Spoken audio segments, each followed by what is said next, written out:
kemuliaan Allah kasih buat kita umat Nabi Muhammad sallallahu alaihi wasallam. Nanti kita akan masuk pada bahasan sholat yang kita laksanakan tadi. Belum kita mengerjakan sholat saja, Bapak saudara yang dimuliakan Allah, kalau jam istirahat siang ini nanti Bapak saudara akan makan dan minum. Makan dan minum ada yang berpahala, ada yang tidak berpahala. Kapan makan dan minum kita berpahala? Saat kita gunakan tangan kanan, kemudian kita mengucap kalimat yang dianjurkan. Bismillahirrahmanirrahim adalah satu kalimat yang menyebabkan apa yang kita makan dan kita minum menjadi berpahala. Maka ketika Nabi Musa alaihi salam, Nabi Musa adalah seorang nabi yang bergelar kalimullah. Kata beliau, ra'aitu fil alwah, saya melihat di lauhil mahfuz ada sekelompok umat yang saat dia memasukkan makanan dan minuman, belum makanan dan minuman itu masuk, tapi dosa-dosanya sudah diampuni Allah subhanahu wa ta'ala. Lantaran apa? Karena saat kita mau makan, kita mau minum, kita memulai dengan kalimat Bismillahirrahmanirrahim. Selesai melaksanakan makan dan minum, kita ucap Alhamdulillah. Kalimat ini yang menyebabkan Nabi Musa pengen menjadi bagian dari kita. Ketika Nabi Musa melihat di lauhil mahfuz ada sekelompok umat, wa wajhuhum kal qamari lailatal badri, aku melihat ada sekelompok umat yang wajahnya melebihi terangnya seperti bulan purnama. Siapa mereka? Nabi Musa bertanya, dijawab, hum ummatu Muhammadin sallallahu alaihi wasallam. Mereka adalah umatnya Nabi Muhammad sallallahu alaihi wasallam. Kenapa wajah kita nanti di padang mahsyar melebihi wajah-wajah yang lain cahayanya? Karena sebelum kita sholat barusan kita sudah melaksanakan satu sarana dalam syariat yang itu mampu menggugurkan dosa-dosa kita kepada Allah subhanahu wa ta'ala. Makan dan minumnya kita berpahala. Saat kita melangkah keluar rumah kita baca doa. Kemudian saat kita masuk kamar mandi, masuk kaki kanan dan keluar kaki kiri, itu adalah sesungguhnya Allah berikan pahala yang luar biasa. Saat kita membaringkan badan di waktu malam, kita baca doa. Ini amaliyah yang kita lakukan belum kita melaksanakan sholat. Lalu ada apa gerangan dengan sholat yang kita laksanakan? Bapak saudara, saat kita capek beraktivitas di siang tadi, masuk waktu zuhur kita penuhi panggilan Allah, kita hampiri tempat wudhu. Kumur-kumur yang kita lakukan, tangan yang kita cuci, belum kita membasuh wudhu lewat basuhan muka, dosa-dosa kita sudah berguguran lewat jari jemari ini, Pak. Al-Imam Ghazali memandu betul buat orang-orang yang hendak berwudu. Saat ada orang berwudu kemudian dia mulai dengan kalimat Bismillahirrahmanirrahim, Allahumma inni as'alukal yumna wal barakah. Ini doa yang dianjurkan saat kita cuci tangan kalau mau wudu, Pak. Ya Allah, saya meminta kepadamu keberkahan lewat tangan. Wa na'udzubika minasyu'mi wal halakah. Saya berlindung kepadamu dari kebinasaan. Tangan bisa menyebabkan orang berlimpah keberuntungan dan keberkahan. Dengan tangan pula menyebabkan orang banyak yang celaka dan binasa sebab tangan. Maka saat kita cuci tangan, kita baca doa Bismillahirrahmanirrahim, Allahumma inni as'alukal yumna wal barakah. Ini dosa sudah berguguran dari jari jemari kita. Saat kita mencuci kumur-kumur, Allahumma inni ala tilawati dzikrika wa kathrati dzikri laka. Ya Allah, jadikan mulut saya ini mampu menjadi mulut yang banyak membaca Al-Quran dan banyak berzikir kepadamu. Wa tsabbitni bil qawli tsabiti fil hayatid dunya wa fil akhirah. Dan tetapkanlah lisan saya ini kapan harapan yang terakhir yang kita harapkan saat besok kita di liang kubur, harus menjawab pertanyaan malaikat munkar dan nakir. Maka lisan kita minta ditetapkan oleh Allah agar mampu menjawab pertanyaan tersebut.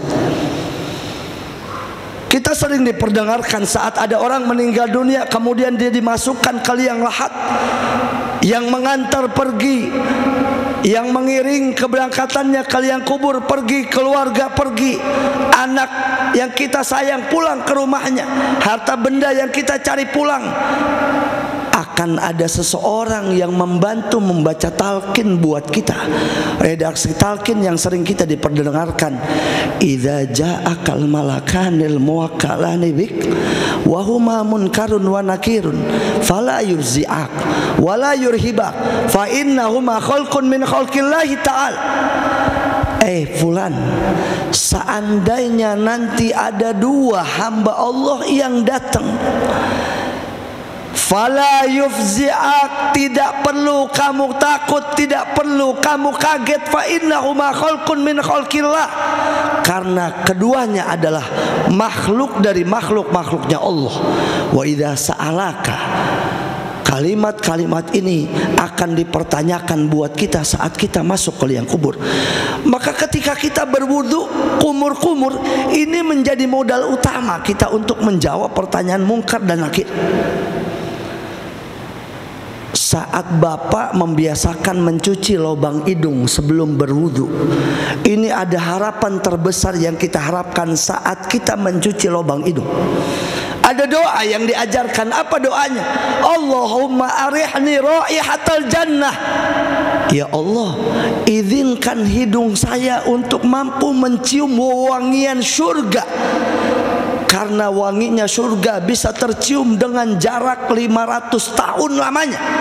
Tapi ada orang yang tidak Allah berikan izin untuk mencium wangian surga. Saat kita mencuci lubang hidung, kita berharap, ya Allah, izinkan saya mampu mencium wanginya surga. Amin ya Rabbal. Ini kita belum masuk basahan membasuh muka, saudara. Basuhan muka saat kita awali dengan niat. Ada doa yang diajarkan dalam membaca saat kita membasuh muka. Kenapa ini penting kita sampaikan? Karena orang-orang yang mulia pada zamannya, saat mereka hendak berwudu, ketika mereka mau berwudu, mereka sudah gemeteran, Pak. Maka dalam kajian ilmu fikih, makruh kalau ada orang berwudu dia ngobrol. Kalau ada orang berwudu dia ngomong, makruh. Kenapa? Karena saat kita berwudu sesungguhnya dosa-dosa kita sedang diampuni Allah Subhanahu wa ta'ala. Basuhan muka yang kita basuh, ada doa yang kita panjatkan. Allahumma bayyid wajhi yauma tabyaddu wujuh wa taswaddu wujuh. Meskipun redaksinya agak panjang doanya, tapi dengan doa yang singkat tadi sama maknanya. Ya Allah, jadikan wajah saya bercahaya nanti di padang mahsyar, karena nanti di padang mahsyar ada orang-orang yang wajahnya hitam legam, ada orang yang wajahnya bercahaya. Wajah kita umat Nabi Muhammad sallallahu alaihi wasallam akan sangat mudah dikenali sebab bekas tetesan air wudhu yang kita basuh. Semakin sering kita berwudhu, akan semakin sering pula kita mendapatkan ampunan Allah Subhanahu wa ta'ala. Ketika basuhan wajah sudah selesai, kita membasuh kedua tangan kita, ada doa yang kita baca saat bagian kanan kita basuh. Allahumma a'tini kitabi biyamini wa hasibni hisabai yasir. Ya Allah, berikan catatan amaliyah saya dengan tangan kanan, dan hitunglah dengan perhitungan yang mudah. Karena ada orang nanti digambarkan dalam Al-Quran yang diberikan catatannya lewat tangan kiri, bahkan dilemparin. Kira-kira catatan kita bagaimana, Pak? Kalau Bapak, analogi sederhananya, aktivitas dari tadi pagi sampai siang ini, kalau kita catat saja per detik, per menit, per jam, kira-kira butuh berapa lembar, Pak? Lalu hari ini usia kita berapa? Maka membutuhkan berapa ratus ribu lembar untuk mencatat aktivitas kita. Maka keberuntungan kita, Allah jadikan kita umat Nabi Muhammad SAW, dari basuhan-basuhan wudhu itu menggugurkan dosa kita. Maka Nabi nanti ketika Nabi Adam sampai Nabi Muhammad SAW disiapkan mimbar khusus. Beliau nggak duduk. Nabi Adam sampai Nabi Isa duduk di mimbarnya. Cuma Nabi kita Muhammad SAW yang tidak mau duduk.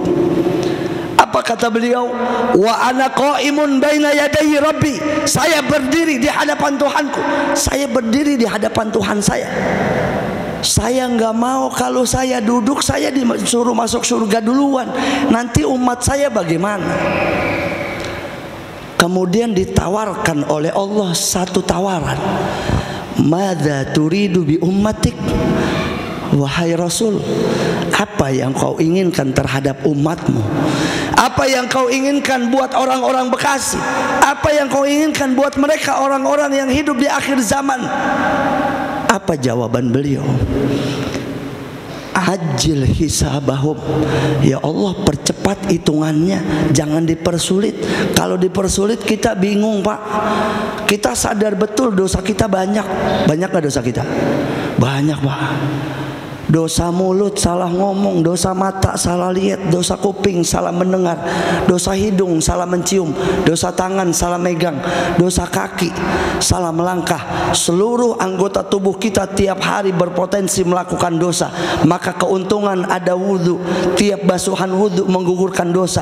Bahkan saat kita membasuh rambut kita, Allahumma harim sya'ri wa bashari minan nar. Ya Allah, haramkan rambut dan bulu-bulu saya dari tersentuh api neraka.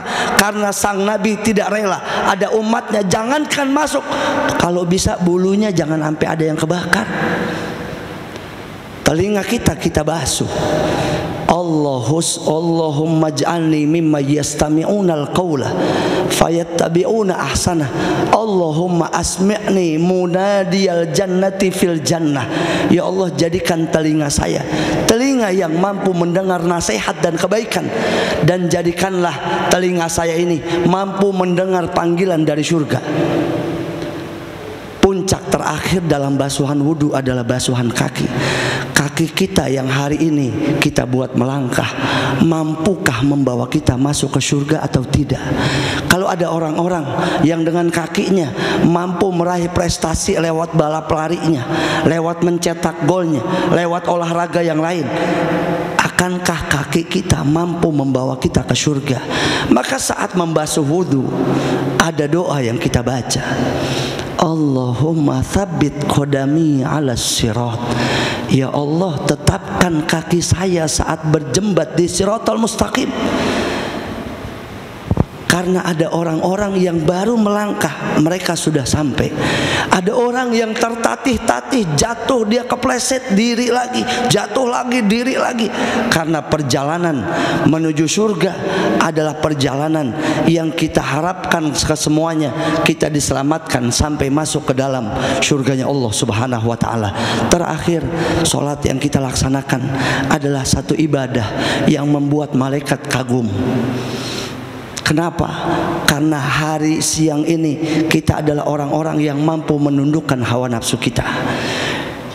Idza shallal abdu, apabila ada seorang hamba mengerjakan sholatnya 2 rakaat saja, ajiba minhu asyaratu sufufin minal malaikah, maka ada 10 baris malaikat yang takjub.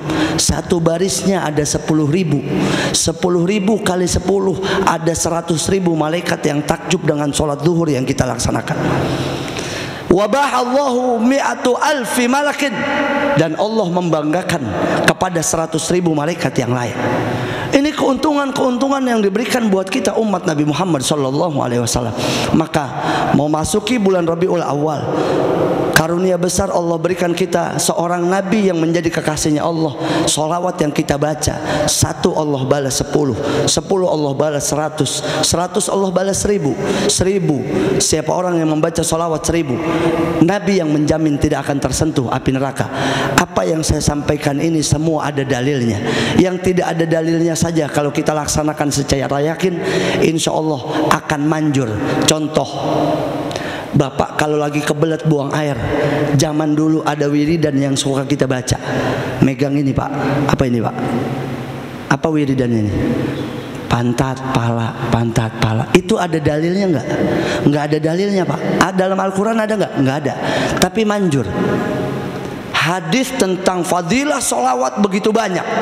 Maka orang yang membaca solawat, sesungguhnya dia yang beruntung mendapatkan pengampunan dari Allah Subhanahu wa ta'ala. Maka mudah-mudahan Allah jadikan sisa-sisa usia kita manfaat dan barokah, dan kita berharap kepada Allah, Allah jadikan kita orang-orang yang istiqomah menjalankan sunnah Nabi Sallallahu Alaihi Wasallam, dan tidaklah Allah wafatkan kita kecuali dalam husnul khotimah. Amin ya rabbal alamin. Demikian, mudah-mudahan ada manfaatnya. Hadanallahu wa iyyakum ajma'in. Wassalamualaikum warahmatullahi wabarakatuh.